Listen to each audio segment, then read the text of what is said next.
Oh, go on, no parties. You guys, welcome back to everything Empo. You new to the channel, Empo, my dear man. Hope you guys are seeing clearly because I took down the lighting and forget to do this intro part, so bear with me.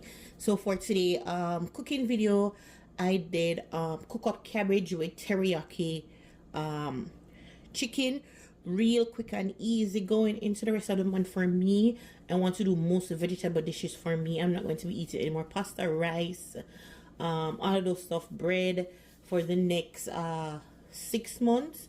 I just want to give myself a nice clean detox, but however I will still cook the way I normally cook for the kids, but I want to make sure that the other side of it, it's good enough for me. This is baby girl plate. It has mashed potato. She likes cheese, so that's the cheese sprinkle on it. And this is what, oh god, I wish I didn't turn off the light, but hopefully you guys are seeing good. So that is what it looks like. You can eat that by itself, just by itself, the cabbage, carrot, and the chicken by itself.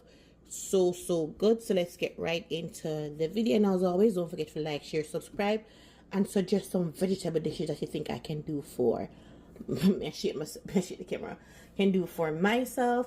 And I'll catch you guys into the next video. All right.